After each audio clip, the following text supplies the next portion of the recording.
बिस्मिल्लाहिर्रहमानिर्रहीम। अस्सलामु अलैकुम एवरीवन। कैसे हैं सब? उम्मीद है सब खैरियत से होंगे।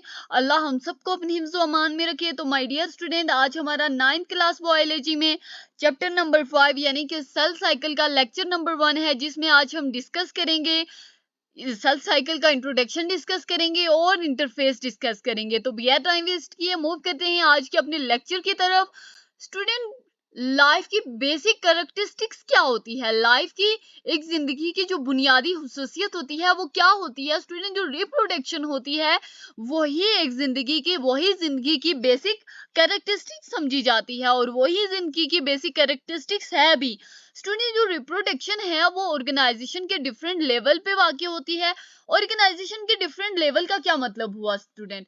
यानी कि सेल लेवल पे, टिश्यू लेवल पे, ऑर्गन लेवल पे, ऑर्गन सिस्टम लेवल पे, और नेक्स्ट क्या है हमारा? Individual level. स्टूडेंट, अगर बात की जाए रिप्रोडक्शन की, तो स्टूडेंट जो parts of cell, for example हम क्रोमोसोम की बात करें तो जो क्रोमोसोम होते हैं वो न्यू क्रोमोसोम बनाते हैं। जो सेल्स होते हैं वो न्यू सेल्स की प्रोडक्शन करते हैं, और जो इंडिविजुअल होते हैं वो अपने जैसे ऑफस्प्रिंग, अपने जैसे इंडिविजुअल प्रोड्यूस करते हैं। स्टूडेंट, जो तमाम सेल्स हैं वो सेल से मिलकर बने हैं। ये प्रिंसिपल हमें क्या बताता है?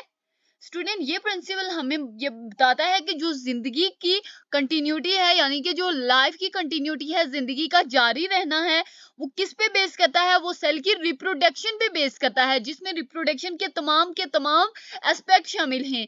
स्टूडेंट, हम आमतौर पर जो सेलुलर रिप्रोडक्शन होती है, यानी कि जो सेल की रिप्रोडक्शन होती है, उसको हम आमतौर पर क्या कहते हैं? सेल डिवीजन कहते हैं स्टूडेंट।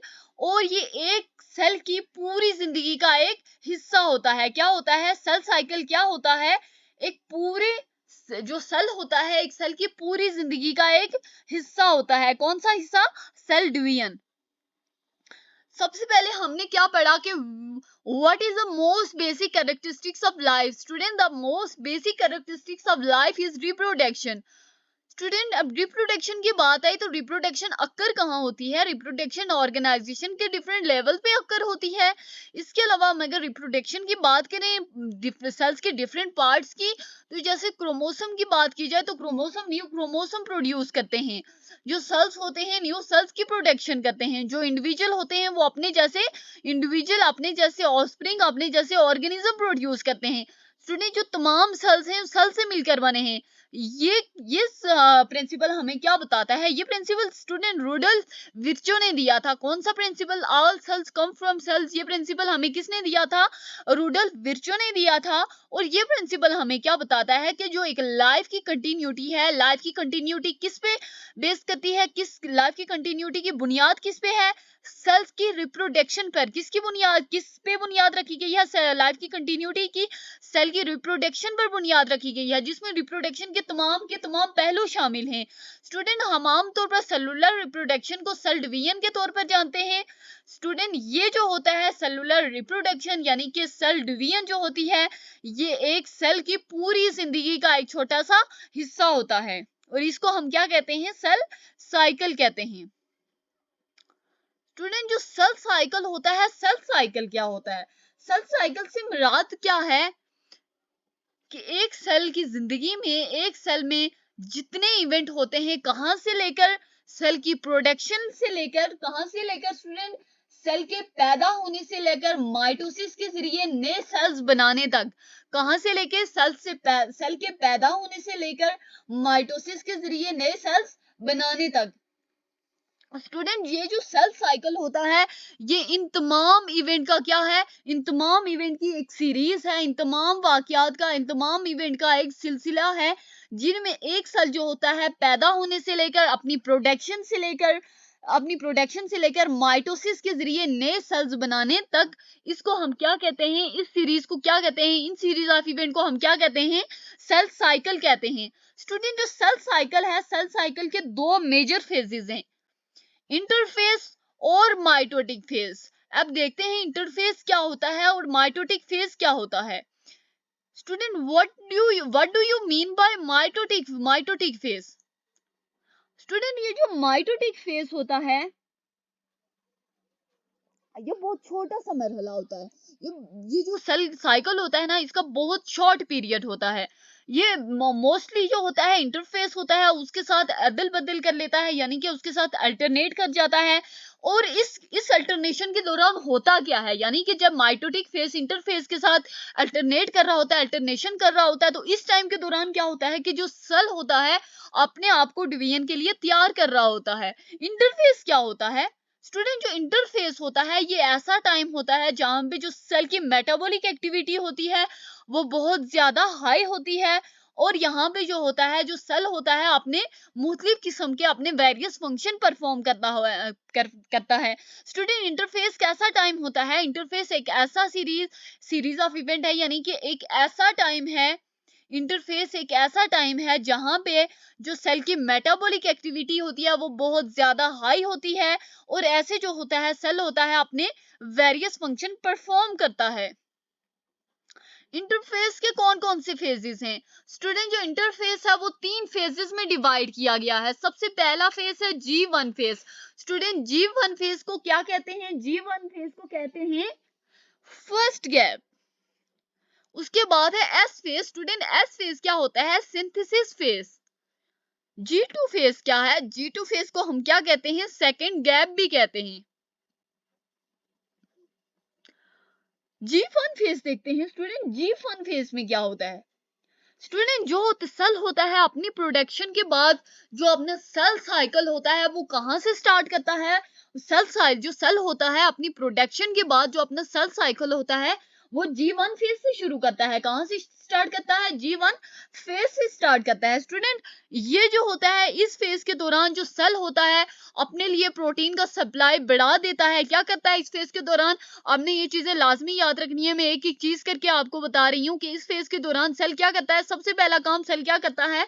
अपने लिए प्रोटीन का सप्लाई बढ़ा देता है, इंक्रीज कर देता है, इंक्रीमेंट कर देता है प्रोटीन के सप्लाई में। इसके अलावा वो करता है, क्या करता है? डिफरेंट ऑर्गेनेलीज जो होती हैं उनकी तादाद भी बढ़ा देता है, उनका नंबर बढ़ा देता है। वो कौन कौन सी ऑर्गेनेलीज हैं? जैसे कि माइटोकॉन्ड्रिया हो गए, राइबोसोम्स हो गए। और तीसरी बात क्या करता है, तीसरा काम क्या होता है यहाँ पे सेल का कि वो क्या करता है? अपना साइज भी इंक्रीज करता है। स्टूडेंट एक और बात कि यहाँ पे मैंने आपको 3 बातें तो बता दी कि सेल इस फेज के दौरान करेगा क्या, लेकिन स्टूडेंट ये जो फेज है इसको हम एक और चीज से पहचान सकते हैं कि यहाँ पे कुछ ऐसे इंजाइम्स की प्रोडक्शन होती है, कुछ ऐसे इंजाइम की तैयारी होती है, कुछ ऐसे इंजाइम को तैयार किया जाता है, ऐसे इंजाइम की सिंथेसिस होती है जो कि नेक्स्ट जो फेज होता है एस फेज, उस फेज में क्रोमोसोम की डुप्लीकेशन के लिए, क्रोमोसोम को नकल बनाने के लिए, सेम वैसे क्रोमोसोम बनाने के लिए जो एंजाइम रिक्वायर होता है वो एंजाइम कहाँ पे बनते हैं? G1 फेज में बनते हैं। स्टूडेंट G1 फेज में सबसे पहले बात मैंने आपको क्या बताई कि सेल अपनी प्रोडक्शन के बाद जो अपना सेल साइकिल होता है वो कहाँ से स्टार्ट करता है? G1 फेज से स्टार्ट करता है। स्टूडेंट ये जो फेज होता है इस फेज के दौरान जो सेल होता है अपने लिए प्रोटीन का सप्लाई बढ़ा देता है। उसके अलावा जो नंबर ऑफ इट्स ऑर्गेनेलीज, अपनी जो मुख्तलिफ किस्म की ऑर्गेनेलीज होती हैं उनकी तादाद भी बढ़ा देता है। कौन कौन सी ऑर्गेनेलीज होगी? फॉर एग्जांपल माइटोकॉन्ड्रिया हो गए, राइबोसोम हो गए।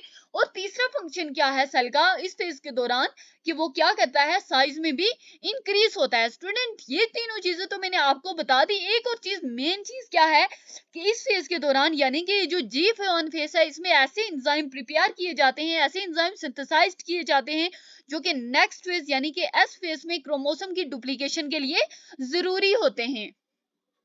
मूव करते हैं नेक्स्ट फेज की तरफ जो है एस फेज।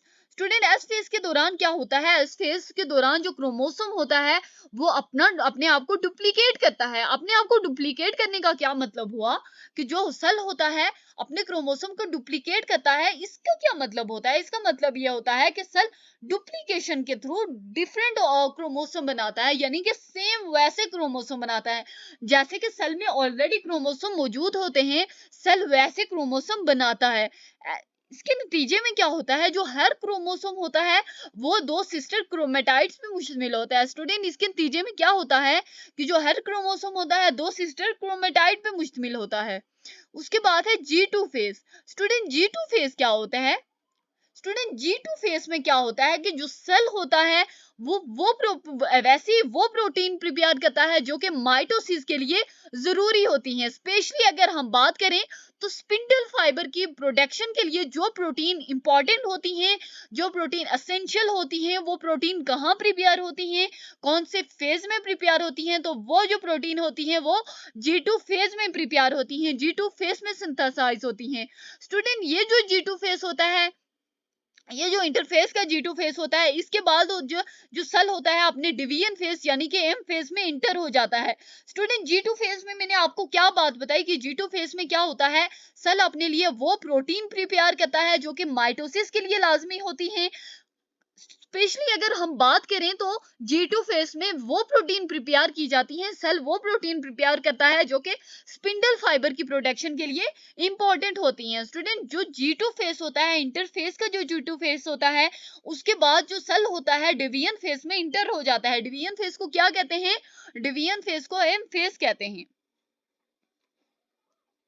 स्टूडेंट इसके अलावा ये जो G2 फेस है, इसको हम एक और तरीके से, एक और जरिए से पहचान सकते हैं। वो कौन सा है, माइटोसिस, यानी कि जिसमें माइटोसिस हो रही होगी वो कौन सा फेस होगा, G2 फेस होगा, जिसमें जो सेल होगा वो डिवाइड होके दो डॉटर सेल्स बनाएगा। स्टूडेंट G2 फेस को आपने कैसे रिकॉग्नाइज करना है कि ऐसा फेस जिसमें सेल वो प्रोटीन प्रिपेयर करता है जो कि स्पिंडल फाइबर की प्रोडक्शन के लिए इंपॉर्टेंट होती है, और दूसरी बात कि जिसमें माइटोसिस का प्रोसेस हो रहा होता है, वो कौन सा फेस होता है, वो G2 फेस होता है, जिसमें जो सेल होता है डिवाइड होके दो डॉटर सेल्स बनाता है। स्टूडेंट G0 फेस क्या होता है, जीरो का मतलब आप समझ रहे हैं, जीरो का मतलब ये होता है कि नथिंग। इसका मतलब होता है कि सेल का ऐसे फेज में इंटर होना, ऐसी स्टेट में, ऐसी हालत में इंटर होना जहां पे सेल मुकम्मल तौर पर डिवाइड होना बंद कर देता है, मुकम्मल तौर पर अपनी डिवीजन बंद कर देता है, तो उस फेज को हम क्या कहते हैं, उस फेज को G0 फेज कहा जाता है। स्टूडेंट जो प्रोटीन सिंथेसिस की इनहिबिशन होती है G2 फेज के दौरान, वो क्या कहती है, सेल को रोक देती है कि वो माइटोसिस का जो प्रोसेस है वो ना करे। G2 फेज जो होता है वो हमारा गैप 2 होता है, यानी कि जो सेकंड गैप होता है वो G2 फेज होता है।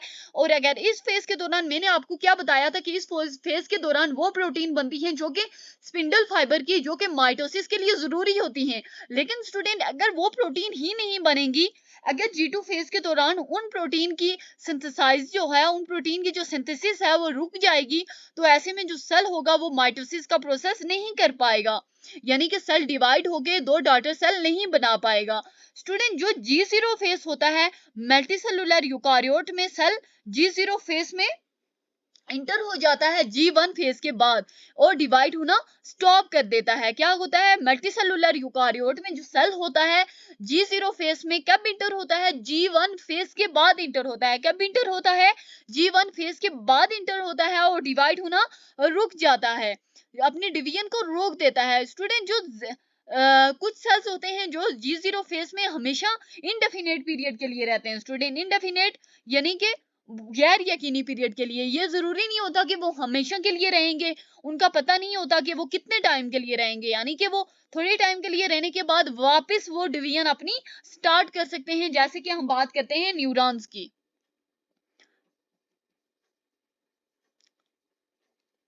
स्टूडेंट कुछ सेल्स की बात की जाए जो G0 फेज में, स्टूडेंट कुछ जो सेल्स होते हैं वो G0 फेज में गैर यकीनी, गैर मुअय्यना मुद्दत तक रहते हैं, यानी कि बहुत देर तक रहते हैं। हम उस टाइम का अंदाजा नहीं लगा सकते कि कितने टाइम तक ये सेल्स जो होते हैं G0 फेज की आपको समझ आई है, यानी कि वो फेज जहां पे सेल डिवीजन रोक देता है। अगर हम बात करें कि कौन कौन से सेल्स होते हैं जिनमें सेल्स जो होता है सेमी परमानेंटली पीरियड के लिए, सेमी परमानेंटली फेज में इंटर हो जाता है, कितने पीरियड के लिए रहता है, कितने टाइम के लिए रहता है, हमें नहीं पता। वो कौन सा पीरियड हो, वो कौन कौन से सेल्स होते हैं, जैसे लिवर के सेल्स हो गए और किडनी के सेल हो गए। स्टूडेंट कौन कौन से सेल्स, लिवर के सेल्स हो गए और किडनी के सेल्स हो गए।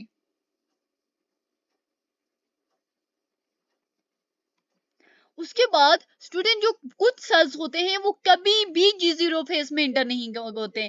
स्टूडेंट कुछ सेल्स जो होते हैं, मैंने आपको क्या बताया, कुछ सेल्स G0 फेज में कुछ टाइम के लिए रहते हैं, वो कौन से होते हैं, लीवर के सेल्स हो गए और किडनी के सेल्स हो गए। लेकिन स्टूडेंट कुछ ऐसे सेल्स भी होते हैं जो G0 फेज में कभी भी इंटर नहीं होते हैं और अपनी पूरी जिंदगी के दौरान वो डिवीजन का प्रोसेस करते रहते हैं, यानी कि वो डिवाइड होना नहीं रोकते, डिवाइड होना नहीं रुकते।